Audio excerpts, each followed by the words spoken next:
కథలో ఇప్పటి వరకు మీరు రాహుల్ని చూశారు. ఢాబాలో ఉన్న వ్యక్తి ఎంత చెప్పినా వినకుండా పురాతన పర్వతాల వైపు నుంచి పట్టణం వైపుకు బయలుదేరతాడు. తర్వాత పర్వతాల్లోని ఒక భయంకరమైన తుఫాన్లో ఇరుక్కుంటాడు. తర్వాత అతను నిర్మానుష్యమైన బంగ్లా వైపుకు చేరుకుంటాడు. అక్కడ అతనికి ఆ బంగ్లాలో ఉండే అందమైన అమ్మాయితో పరిచయం ఏర్పడుతుంది. ఆమె వినయ్ మరియు మున్మున్ యొక్క ప్రేమ కథని రాహుల్కి వినిపిస్తుంది. దాని కారణంగా ఒక నిరపరాధికి భయంకరమైన చావు సంభవిస్తుంది. ఇక తర్వాత కథని ఇప్పుడు చూడండి. చీకటి పడ్డ అడవుల్లో ఆ తుఫాను మధ్యరాత్రిలో రాహుల్ మున్మున్ యొక్క కథను వింటూ వింటూ ఆ అమ్మాయికి చాలా దగ్గరగా చేరుకున్నాడు. ఎంతగా అంటే వారిద్దరూ వారి శ్వాస యొక్క వేడిని చాలా సులువుగా అనుభూతి చెందగలరు. అతను కథలో ఎంత నిమగ్నమైపోయాడంటే అతనికి రాత్రిపూట ఆ తుఫాను ఏర్పడటం లేదు, ఆ చీకటి కూడా ఏర్పడటం లేదు.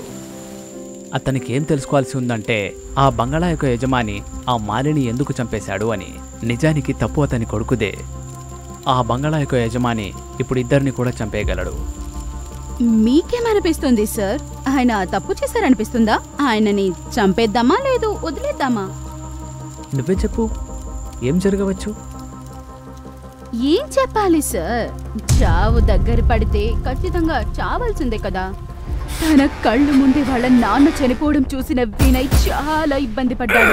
చాలా కోపంతో ఆ యజమానిని చంపడానికి వెళ్ళాడు.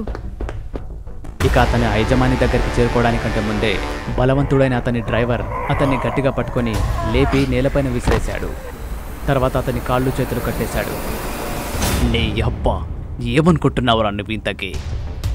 మీ నాన్నని నన్ను ఎందుకు చంపానో తెలుసా? యజమాని ఉప్పు తిని ఆ ఇంటికే కన్నం వేసే నీలాంటి కొడుకుని కనకూడదని చంపేశాను. సార్ దయచేసి వదిలేయండి సార్ నా వినయ్ని. దయచేసి నేను చెప్పేది వినండి. వినయ్ది ఏ తప్పు లేదు. దయచేసి వినయ్ని వదిలేయి. ఈ దుర్మార్గుడికి క్షమాపణ అడగకు. ఈ దుర్మార్గుడికి ప్రేమ విలువ ఏం తెలుస్తుంది? మున్మున్, నేను చచ్చిపోయినా సరే మన ప్రేమ తప్పుడు ప్రేమ అని మాత్రం ఎప్పుడు చెప్పకు. సలీం, కళ్ళు కనబడేలా చెవులు వినపడేలా ఉంచి ఈ కుక్కకి వీడి ప్రేమకు తాజ్మహల్ ఎప్పుడే కట్టి చూపిస్తా. ఇలా చెప్పక ఆ బంగ్లా యొక్క యజమాని మున్మున్ వెంట్రుకలు పట్టుకొని లాక్కుంటూ ఆ పరదా వైపుకు తీసుకెళ్లాడు. తర్వాత ఆమెని బలవంతం చేయసాగాడు. కొన్ని సంవత్సరాలుగా అతను మున్మున్ని ముట్టుకోలేదు. అలాంటిది ఈరోజు వినయ్ ముందు ఆమె ఆత్మగౌరవాన్ని చంపేశాడు. ఇక అదే దుర్భర స్థితిలో వినయ్ ముందు పడేశాడు. వాళ్ళిద్దరూ ఒకరినొకరు చూసుకోగలుగుతున్నారు, కానీ దగ్గరికి వెళ్ళలేకపోతున్నారు. మున్మున్ పట్ల ఇలాంటి అత్యాచారం రోజు జరుగుతోంది. అప్పుడు వినయ్ చూడటం తప్ప ఏమి చేయలేకపోయేవాడు. చూస్తూ ఉండగానే ఎన్నో రోజులు గడిచిపోయాయి. అలా ఆకలికి తట్టుకోలేక వినయ్ చనిపోయాడు. వినయ్ చనిపోగానే ఆ బంగ్లా యొక్క యజమాని మున్మున్ని పట్టుకుని లాక్కుంటూ వినయ్ యొక్క శవం దగ్గరికి తీసుకొచ్చి, చూడు మున్మున్, చూడు, పరీక్షించి చూడు నీ పవిత్ర ప్రేమని. ఒకవేళ ఎవడైనా నన్ను వెన్నుపోటు పొడవాలని ప్రయత్నిస్తే వాళ్ళ పరిస్థితి ఏమవుతుందో నీ కళ్ళతోనే చూడు. సలీం, ఈ ప్రేమికురాలి ఏడవటం చేయటం అయిపోతే ఈ కుక్క శవాన్ని అడవిలో పడేసేయి వెంటనే. ఇక దీన్ని పాత బంగాళాలో బంధించేసేయు. యజమాని వెళ్ళిపోగానే మున్మున్ వినయ్ శవం దగ్గర కూర్చుని ఎలా ఏడుస్తుందంటే బంగాళా మొత్తం ప్రకంపనం చెందింది. సలీం తన ముందు నుంచి వినయ్ ఒక శవాన్ని తీసుకెళ్లాడు. మున్మున్ తన కన్నీళ్లు తుడుచుకొని తన సామాను తీసుకొని తనే బంగ్లా లోపలికి వెళ్ళిపోయింది. తర్వాత తలుపులు వేసుకుంది. ఇక యజమాని మున్మున్ బాగోగులు ఏమీ చూడలేదు.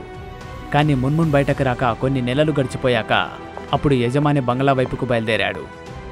కానీ మున్మున్ బయటకు రాలేదు. రాత్రంతా ఆ బంగ్లా లోపల నుండి విచిత్రమైన శబ్దాలు వస్తూ ఉండేవి. ఇంతకీ మున్మున్ లోపల ఏం చేస్తుందో ఎవ్వరికీ తెలియదు. ఎన్నో సంవత్సరాలు గడిచిపోయాయి, కానీ ఆమె బయటకు రాలేదు. ఇక యజమాని మనసులో పశ్చాత్తాపం మొదలైంది. అతనికి ఎలా అనిపిస్తుందంటే అతను వాళ్ళిద్దరిని విడదీసి ఏదో పాపం చేశాను అన్నట్టుగా. పువ్వు లాంటి మున్మున్ని కోపంలో ఎంతో హింసించాడు. ఇక ఈ విషయాలన్నీ అతనికి లోపలే వేధిస్తున్నాయి. చివరికి అతనికి ఇది కూడా తెలియట్లేదేంటంటే పెద్దగైన మున్మున్ ఇప్పుడు ఎలా కనిపిస్తుంది అనేది. ఎన్నోసార్లు ఆమెను కనీసం ఒక్కసారైనా చూడ్డానికి యజమాని ఎన్నోసార్లు తలుపు తట్టాడు. కానీ ఆమె బయటకు రాలేదు. మెల్లిమెల్లిగా యజమాని ఆరోగ్యం క్షీణిస్తుంది. అతను రక్తపు విరేచనాలు చేసుకుంటున్నాడు. అసలేం జరిగిందనే విషయం డాక్టర్కి అర్థం కావడం లేదు. అందుకే అతను పట్టణానికి వెళ్ళమని సలహా ఇచ్చాడు. యజమాని వెళ్ళడానికంటే ముందు మరొకసారి ఆ బంగ్లా వద్దకు వచ్చాడు. అప్పటికీ మున్మున్ తలుపు తెరవలేదు. అప్పుడు సలీం యజమానితో, మీకు అభ్యంతరం లేకపోతే తలుపులు బద్దలు కొట్టేయమంటారా అని అన్నాడు. కానీ యజమాని మాత్రం వద్దన్నాడు. వద్దు సలీం, వద్దు. ఇకపై ఎలాంటి బలవంతం వద్దు. మున్మున్, వీలైతే నన్ను క్షమించేసేయు. నేను జీవితంలోని చివరి రోజుల్ని చూస్తున్నాను. కేవలం ఒక్కసారి నిన్ను చూడాలనుకుంటున్నాను. నువ్వెలా ఉన్నావో చూస్తాను. తర్వాత నేను వెంటనే పట్టణానికి వెళ్ళిపోతాను. ఒక్కసారి నీ ముందు చేతులెత్తి నమస్కరిస్తాను మున్మున్. కేవలం ఒక్కసారి. నిన్ను కాపాడడానికి ఎవరు రారురా. ఇది నా సంస్థానం. నేనే నిన్ను చంపుతా. నేనే నిన్ను వెంటాడి నిన్ను చంపుతాన్రా కుక్క. నువ్వు ఎక్కడికి వెళ్ళినా చీకటి నిన్ను చంపుతుంది. మున్మున్ యొక్క చేతబడి కారణంగానే ఆ యజమానికి ఇలాంటి పరిస్థితి ఏర్పడిందని తెలియగానే అతను మళ్ళీ మృగంలా మారిపోయాడు. తర్వాత అతను మొత్తం బంగ్లాకి నలువైపులా నూనె పోసి నిప్పంటించేశాడు. దాంతో మున్మున్ లోపలి కేకలు పెడుతూ గాలి భస్మం అయిపోయింది. మున్మున్ చచ్చిపోయిన తర్వాత ఆ బంగ్లా యొక్క వాతావరణం మరింత భయంకరంగా మారింది. ఇక ఎటు చూసినా చావు కళే కనిపిస్తోంది. ఆ బంగ్లా గోడలు కూడా ఈ యజమానిని చంపేయడానికి వెళ్తూ ఉండేవి. రాత్రిపూట వచ్చే భయంకరమైన కేకలు అతన్ని నిద్ర లేకుండా చేసేవి. ఎవరో అతన్ని చంపేయడానికి వస్తున్నారేమో అనిపించేది అతనికి. అప్పుడు అతనికి ఇది మున్మున్ యొక్క చేతబడి ప్రభావమని అర్థమైపోయేది. ఆ ప్రభావం వల్లే అతనికి ప్రాణహాని ఉంది. అందుకే యజమాని ఒకరోజు బంగ్లా నుంచి బయటకు వస్తాడు. ఇక ఆ పర్వత ప్రాంతం నుంచి పట్టణం వైపుకు వెళ్తున్నాడు. అతను ఎంతో వేగంగా ముందుకు వెళ్తున్నాడో లేదో అప్పుడే అతనికి గాల్లో నుంచి వచ్చి ఎవరో తన కారుపై పడ్డాక అనిపిస్తుంది. దాంతో యజమాని కార్ని కంట్రోల్ చేయలేకపోతాడు. ఇక ఆ కారు వెంటనే ఒక గుంతలో పడిపోతుంది. దాంతో అతని కథ అక్కడే ముగుస్తుంది. తర్వాత అక్కడున్న ఆ విరాట్ కొద్ది రోజుల్లోనే చనిపోయాడు. అవును, నా పని కూడా దాదాపు అయిపోయేది. కానీ అదృష్టం ఏంటంటే నువ్వు కలిశావు. ఈ రాత్రంతా బాగానే ఉంటుందిక. ఈ రాత్రి అంత సులువుగా అయిపోతుందనుకోవద్దు బాబూజీ. మనము ఇప్పుడే కదా కలిసాము. అవును, పరిచయం అయితే అయ్యాము. కానీ ఇప్పటి వరకు మన పేర్లు తెలియవు కదా. By the way, this is Rahul. ఇక ఇప్పుడు నేను ఈ కథ యొక్క రచయిత్రి పేరు తెలుసుకోవాలనుకుంటున్నాను. మున్మున్ కథ, మున్మున్ జీవితం. అంటే దానికి అర్థం మున్మున్ అనేది నేనే. జోక్ చేయకు. మున్మున్ అయితే చనిపోయింది కదా.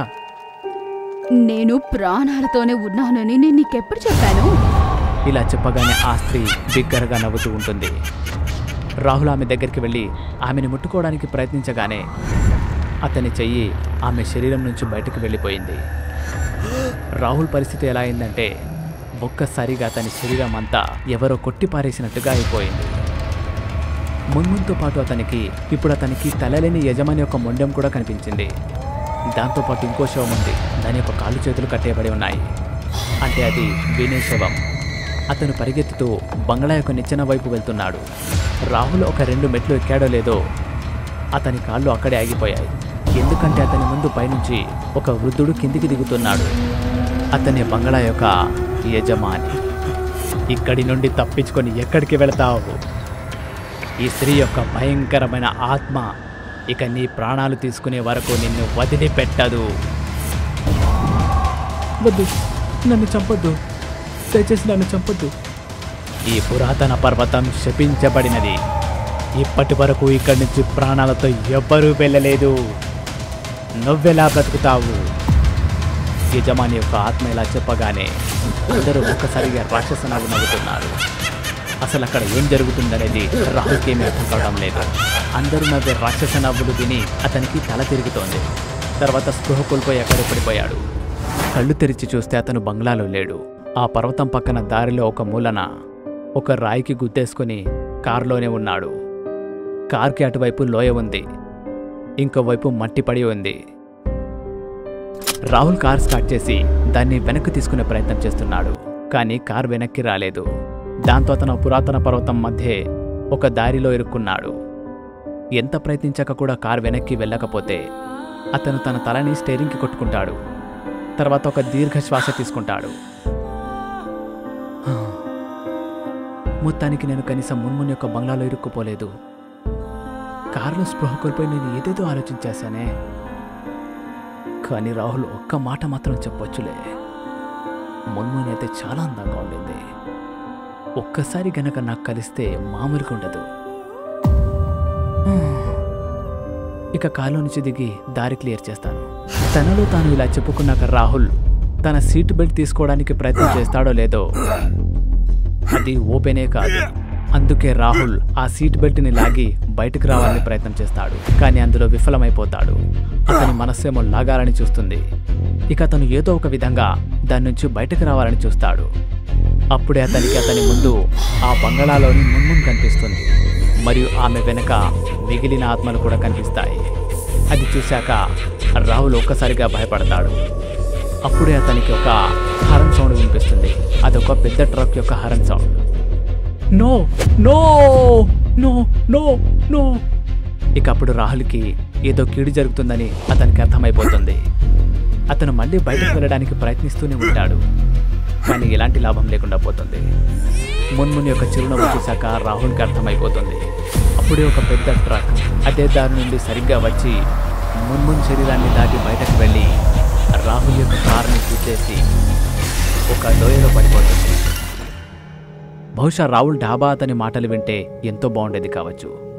ఏంటంటే ఆ పురాతన పర్వతం నుంచి ప్రయాణం చేయడం అంటే అది కేవలం చావు.